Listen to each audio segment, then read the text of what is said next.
Bonjour. La paracha de Vayakhel et la paracha suivante, Pekoudé, sont toutes deux consacrées à la construction du temple portatif, le Mishkan, selon les instructions que reçut Moshe dans les parachiotes précédentes. Dans un premier temps, la Torah énonce les dons et les contributions des Bnei Israël qui ont permis de réunir les matériaux nécessaires à la fabrication de chacun des objets du Mishkan. Des métaux, or, argent, cuivre, des colorants, des pots, des huiles, des pierres semi-précieuses comme l'onyx, etc. Vient ensuite la description des différents éléments du Mishkan, parmi lesquels le Aaron, l'arche, Shulchan, la table, et la menorah, le candélabre, et bien d'autres encore.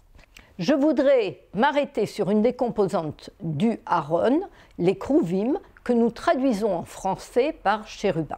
Ce terme apparaît de nombreuses fois dans la Bible, 20 fois au singulier et 56 fois au pluriel.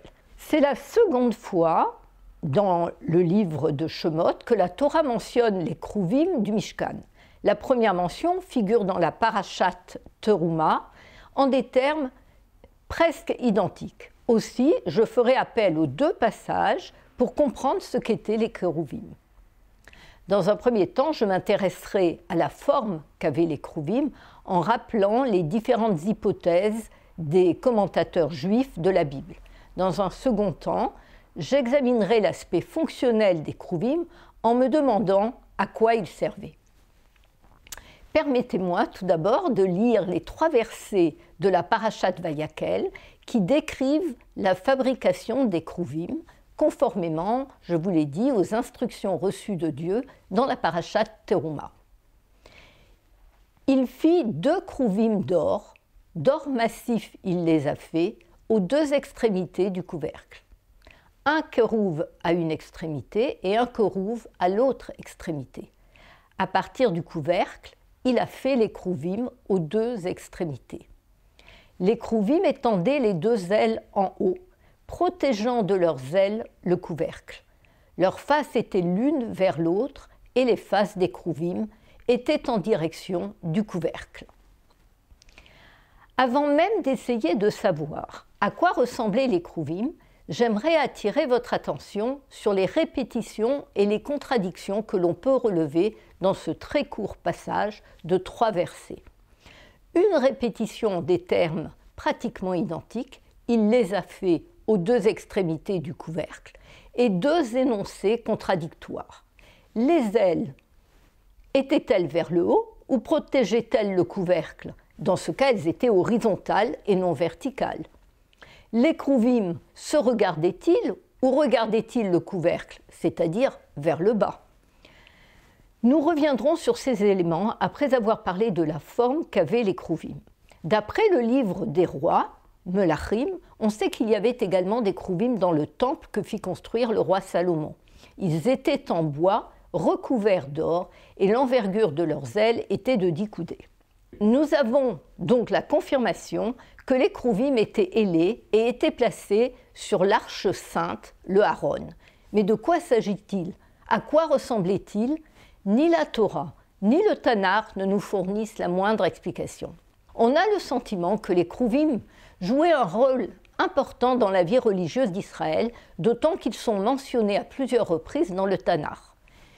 Dans les 2 passages que j'ai cités, c'est-à-dire celui de notre paracha et celui du temple de Salomon, on sait qu'il y avait également des Kruvim brodés sur les tentures du Mishkan et sur les tentures du temple. Les Kruvim sont aussi associés au jardin d'Éden. Rappelez-vous, Dieu installa à l'est du jardin d'Éden les Kruvim avec la lame de l'épée qui tournoyait afin de garder le chemin vers le jardin d'Éden. On a d'autre part quelques expressions qui semblent indiquer que Dieu les chevauche, Vayirkav al-Kruv. Et cette image revient à plusieurs reprises dans une expression désignant Dieu, Yoshev Kruvim, il siège sur les Kruvim. Alors que désigne exactement ce terme? Comme l'a fait remarquer le professeur Hanan Eichler, les sources les plus anciennes qui auraient pu avoir un avis se sont abstenues de le donner. dans la Bible grecque, la Septante, dans les Targumim, c'est-à-dire les versions araméennes de la Bible, la Pshita, le mot Kerouv est simplement translittéré et aucune tentative n'est faite pour identifier la créature qu'il désigne. Philon d'Alexandrie, qui vécut de -20 à +40 de l'ère chrétienne, bien qu'il ait consacré un ouvrage entier aux chérubins, ne s'est pas intéressé à leur forme et il s'est contenté d'expliquer leur appellation de manière midrashique. Il a probablement lu Ha-Kruvim divisé en deux, donc Heker Rabim, vaste connaissance et science. Flavius Joseph, qui vécut quelque temps après, de 37-38 à la fin du 1er siècle de l'ère chrétienne, a explicitement professé son ignorance en la matière, affirmant que les Kruvim sont des créatures volantes, mais leur forme ne ressemble à aucune des créatures que les hommes ont vues. Il écrit même à propos des sculptures au-dessus de l'arche dans le temple de Jérusalem que personne ne peut dire ni même conjecturer quelle était la forme des Kruvim. Ce témoignage est en quelque sorte la preuve qu'il n'y avait déjà plus de Kruvim à la fin du Second Temple, puisque Flavius Joseph a assisté à sa destruction. D'après les textes rabbiniques, le premier à avoir tenté d'identifier ce qu'est un Kerouv est l'Amora Rabbi Abaou, qui vécut au début du IVe siècle à Césarée. Il a également proposé une lecture midrashique du terme, et il a décomposé le mot Kerouvim en deux parties, le comparatif kaf et le mot araméen rovia qui signifie enfant, garçon, ce qui donne comme un garçon. Selon lui, le Krouv ressemblait à un enfant ailé. Il s'agit bien évidemment d'une étymologie midrashique et d'une tentative d'identification que Rashi a reprise, mais qui n'est pas celle que Saadia Gaon a retenue, ni d'autres rabbins, comme nous allons le voir. David Kimchi, plus connu sous le nom de Radak, qui vécut donc de 1160 à 1235, commente le verset du livre de Melachim sur la construction du temple et parle d'hommes. V'tsurat Kruvim Shem Tsurat Adam. Les Kruvim ressemblaient à des hommes ailés. Ela sheyesh lahem knafaim. Cette interprétation est reprise par Rabbi Levi ben Gershom ou Ralbag ou encore Gersonite qui vécut 100 ans plus tard. Et c'est peut-être ce que l'on voit sur ce sidour qui date du XIIIe siècle, conservé à Londres, un manuscrit que l'on suppose avoir été copié du vivant de Rabbi Yechiel de Paris, le fameux Rabbi Yechiel qui a participé à la controverse sur le Talmud. D'autres exégètes pensent que le Kerouv était un oiseau. C'est le cas de Rashbam, Samuel ben Meir, le petit-fils de Rashi, qui se réfère au verset de Ézéchiel où l'on parle d'un Krouv mimshach hasocher, une expression difficile à traduire et qu'il interprète comme un grand oiseau avec des ailes. Assez étonnamment, alors que dans Shemot, Rashi parlait d'enfants, dans son commentaire sur Ézéchiel, il interprète le terme Kerouv de façon différente. Et je le cite, « Tu es un oiseau de grande envergure, un grand oiseau qui couvre de ses ailes une grande surface. » C'est-à-dire que tu règnes sur un large territoire. Cette interprétation d'un Kerouv qui serait peut-être un oiseau est également illustrée dans un manuscrit également conservé à Londres, mais c'est un hasard, et datant de 1429. Une autre hypothèse très étonnante est proposée par Joseph Bechor Shor, un élève de Samuel ben Meir, Rashbam, le petit-fils de Rashi. Joseph Bechor Shor vécut durant la deuxième moitié du XIIe siècle. Pour lui, comme pour Rabbi Yitzhak de Vienne et pour d'autres tosafistes, les Kruvim seraient des anges ayant la forme de bœufs, en d'autres termes, des bœufs ailés à figure humaine. Cette hypothèse est particulièrement amusante si l'on n'oublie pas que celui qui l'a proposée est lui-même surnommé Bechor Shor, c'est-à-dire premier-né d'un bœuf. Bien que ni Yosef Bechor Shor, ni le Ri de Vienne, Rabbi Yitzhak de Vienne, ne les aient jamais vus, leur proposition est confortée par les sculptures monumentales que l'on trouve à Babylone, des sculptures qui représentent des bœufs ailés à tête humaine. Avant de présenter la cinquième et dernière interprétation du mot Kruvim, récapitulons les éléments dont nous disposons. Les Kruvim sont debout. Ils se tiennent à l'extrémité du Kaporet et le recouvrent de leurs ailes. On a du mal à imaginer une créature quadrupède se tenant à l'extrémité du Kaporet. Il n'est donc pas difficile d'éliminer la dernière des propositions, celle du bœuf ailé. Et voici enfin la dernière hypothèse qui ne nous éclaire que très peu et qui est celle du grammairien Menachem Ben Sarouk qui vécut au Xe siècle en Andalousie. Pour lui, le mot kerouv désignerait une forme, quelle qu'elle soit. Tavnit tsura, nous dit-il. 2 siècles plus tard, un autre grammairien, Abraham Ibn Ezra, a repris cette idée en soulignant que le mot se réfère à différents types de créatures selon le contexte. Et c'est ce qu'il explique dès la première occurrence du mot dans le livre de Bereshit, où le fi da'ati shei milat klal tsurot kulam. Et d'après moi, il s'agit d'un mot générique pour toutes les formes. Menachem Ben Sarouk et Abraham Ibn Ezra rejoignent en cela le Targum Néophiti et la traduction de Saadia Gaon, qui traduisent le mot Kruvim dans la description des tapisseries du Mishkan par forme.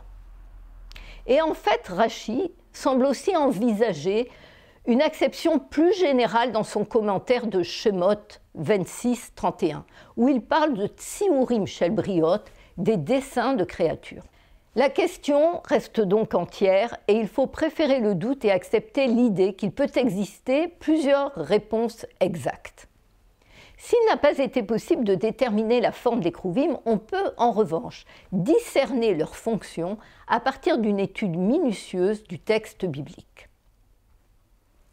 Avant d'entreprendre l'analyse littéraire du texte biblique qui nous permettra de comprendre le rôle des Kruvim, rappelons que le mot caribou en assyrien signifie protection et bénédiction. Si l'on se fie à cette étymologie, les Kruvim auraient pour fonction de nous protéger, de nous bénir et de nous inciter à l'amour envers Dieu.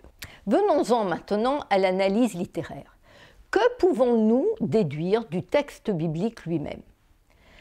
Dans un premier temps, je me propose d'examiner les différents passages qui mentionnent le terme kerouv, que ce soit au singulier ou au pluriel, afin de repérer quelques informations.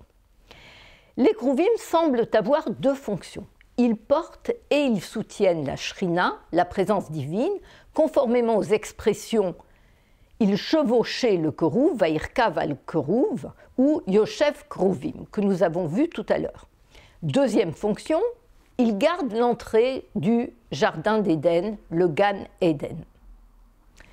Dans notre paracha, les kruvim que l'artisan et artiste Betzalel crée sont au nombre de 2, comme ceux du jardin d'Éden. Leurs visages ne sont pas tournés vers le haut, mais quelque part vers le milieu. Et pour le Chizkuni, cette position correspond à la seconde fonction, celle de gardien et de serviteur. Et il emploie dans son commentaire le terme shamashim. Tout ce passage reste cependant mystérieux. Il comporte des répétitions et des contradictions, comme je l'indiquais au début de mon propos. Les ailes étaient-elles vers le haut, à la verticale, ou protégeaient-elles le couvercle et donc à l'horizontale? Dans quelle direction les kruvim regardaient-ils? D'après le Rav Breuer, ce passage est une synthèse de 2 strates d'informations qui se superposent et se complètent. Pour lui, la clé permettant de distinguer les 2 couches du récit se situe au niveau de l'orientation des faces des kruvim. Selon la première strate, les faces des kruvim sont orientées l'une vers l'autre, c'est-à-dire qu'ils sont debout et regardent en direction de l'espace situé entre eux. Selon la seconde strate, les kruvim regardent vers le bas en direction du kaporet, du couvercle. Cette apparente contradiction du texte de la Torah ne reflète rien d'autre que la différence qui existe entre les fonctions auxquelles sont assignés les kruvim. indiquer le lieu de la parole divine ou souligner la place de la providence divine que les Kruvim garderaient et qu'ils serviraient. Dans la parasha de Trouma, le passage où Dieu transmet ses instructions concernant la fabrication des Kruvim et qui correspond presque mot pour mot à celui de notre parasha, ce passage se conclut avec 2 versets dans lesquels Dieu précise ce qui adviendra dans cet espace. Je lis le verset en question, donc Shemot chapitre 25, verset 22. C'est là que je te donnerai rendez-vous et que je parlerai avec toi au-dessus du Kaporet, entre les 2 Kruvim qui seront sur l'arche du témoignage, pour te dire tout ce que j'ordonnerai concernant les Bnei Israël. Selon ce verset, le lieu de la parole divine se situe donc entre les Kruvim, dans l'espace qui les sépare, au-dessus du couvercle du Aaron. Le rôle des Kruvim, selon cette description, est d'indiquer le lieu de la parole divine et de faire preuve de respect envers elle. On peut logiquement supposer que le 2e élément de la description, les faces des Kruvim sont orientées vers le bas, signale une autre fonction des Kruvim. Ils ne se regardent pas et ne se concentrent pas sur le lieu de la parole situé entre eux, mais sur le couvercle et sur l'arche, et sur ce qui se trouve à l'intérieur de l'arche, ce dont parle le verset 21 du chapitre 25. Tu placeras le couvercle sur l'arche par-dessus, et tu placeras dans l'arche le témoignage que je te donnerai. Ainsi, en se tournant vers le Kaporet, le couvercle, qui recouvre les tables de la loi, les Kruvim soulignent l'importance de ces tables et leur centralité dans le Mishkan. On peut dès lors comprendre la contradiction apparente concernant la direction des ailes des Kruvim. Si l'objectif principal est de signaler les tables de la loi, les Kruvim se tournent vers le couvercle qui recouvre les tables et ils couvrent de leurs ailes ce couvercle. Les ailes et les visages des Kruvim surplombent et protègent le Kaporet, qui lui-même couvre et protège les tables du témoignage entreposées à l'intérieur du Aaron, de l'arche. En revanche, si la fonction des Kruvim est d'indiquer le lieu de la parole divine, ils se font face et leurs ailes tendent vers le haut.